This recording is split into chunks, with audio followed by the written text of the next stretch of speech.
Okay, here we go again. Recipe number 3, General Tso's chicken. You know, when I told you on the first recipe, save all the sauces because we're going to use them again. So here we are for our General Tso's chicken. So getting started right away, you're going to need about a little over pound and a half of chicken cubed with a pinch of salt and a pinch of pepper to marinate and a tablespoon of soy sauce. We're going to cover this chicken to get it crispy.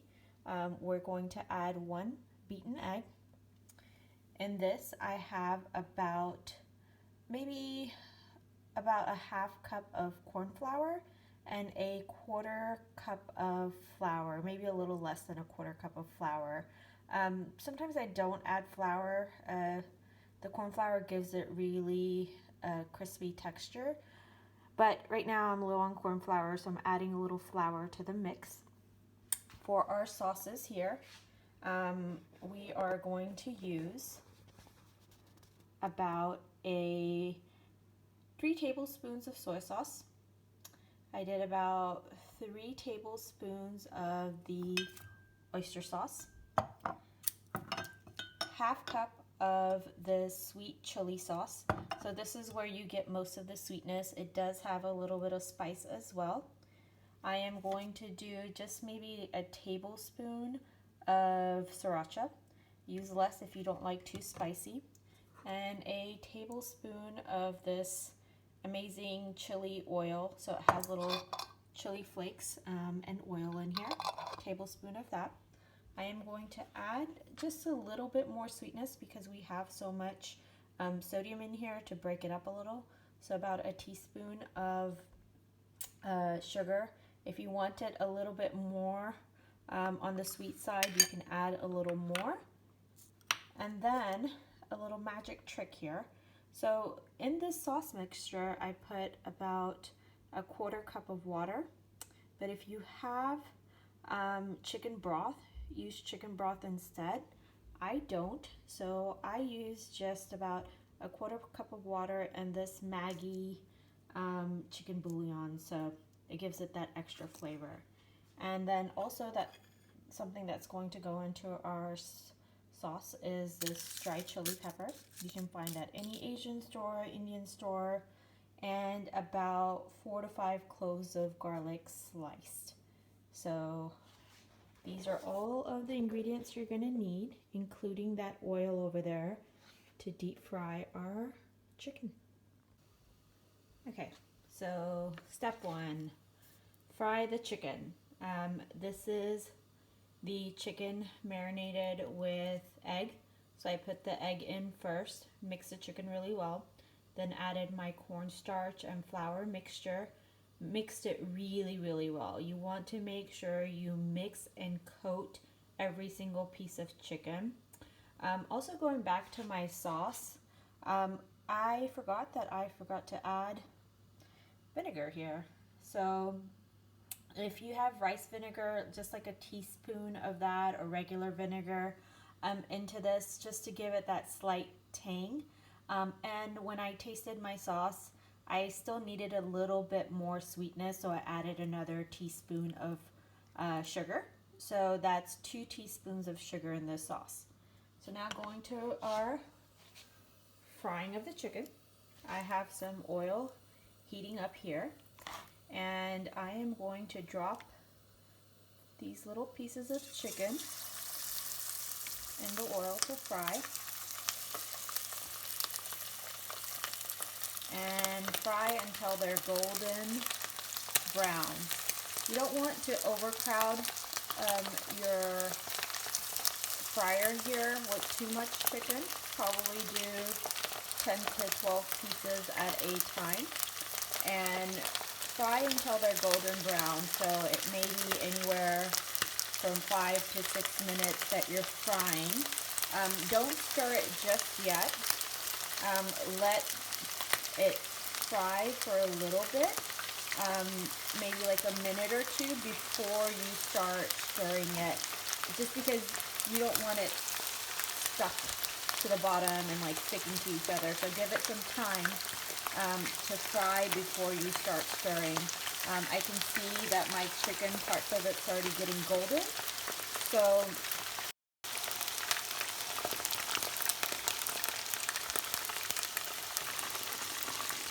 okay, after about 5 minutes or so of frying and kind of moving my chicken around, turning it, this is the color we are looking for, this golden brown. Now, there's another trick I'll show you that I do after frying all of my chicken, but batch one is done. So I'm going to place it here and let the oils kind of dry out on this paper towel. And then I will fry up the rest of this chicken. It's going to be another maybe 2 to 3 batches here. Okay, so I fried all my chicken and then put it back in this container. Added a couple of tablespoons of cornstarch and tossed the chicken. And the reason why I did this is because I'm going to flash fry it again for about a minute. That will make the chicken extra crispy. Now, you can see a little bit of the cornstarch powder, but because of the oil, it absorbs a lot of the cornstarch. So the second fry that we're gonna do is going to make the chicken extra crispy, and that's what you want for your General Tso's. But before I flash fry, I am going to go ahead and start my sauce. So warming up a tablespoon or 2 of oil and adding my garlic,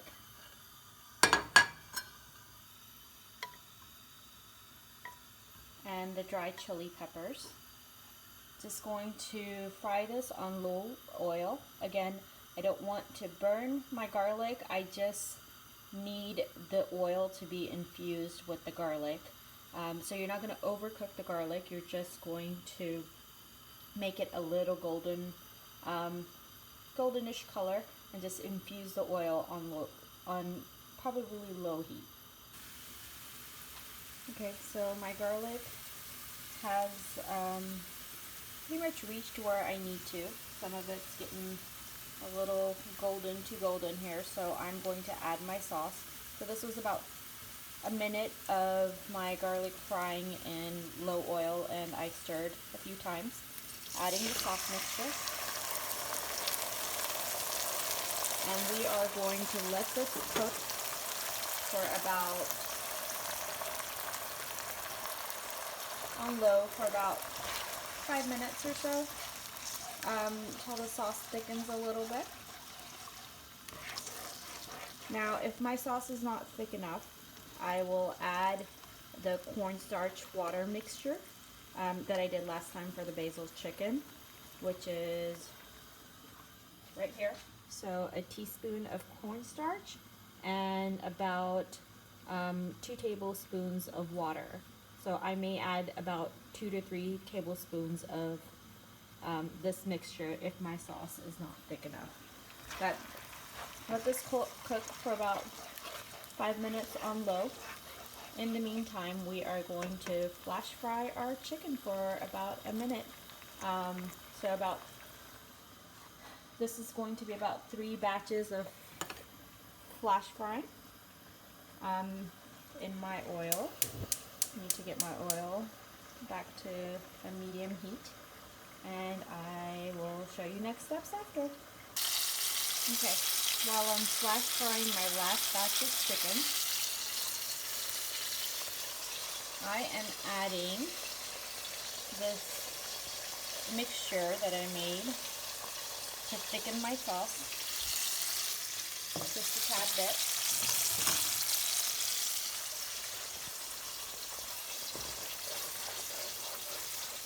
Because I really want the sauce thick enough to coat my chicken, but not make it super soggy. So, also, this is the time where you taste your sauce. see if it's sweet enough, spicy enough. I tasted it a little earlier, right before I added the sauce. Still felt like I was missing a little sugar, so I added another teaspoon of sugar. If you want it spicier, you can add more spice here or as you're eating it. So I'm going to bring this to a boil and then add our chicken in it and toss it. So going to bring it to a boil, close the stove, so turn off the stove, sorry, not close the stove, turn off the stove, and then we're going to toss our chicken in the sauce. Okay, the last step. We added the chicken to the sauce. Now you're just going to toss it really well. Not a super professional, I can't like just grab the wok and toss away. So just use a spoon. You want to coat the chicken with all of the sauce and then serve with rice. Now my husband claims this to be the best General Tso's chicken he's ever had. Not sure how true that is. Does he just say that so I can keep making this for him, or does he really mean it? But try it at home. Let me know what you think and how this tastes. But if you can't get it here, we've all looked for General Tso's chicken here in Germany. But this is your good old American Chinese restaurant General Tso's chicken. So try it and let me know.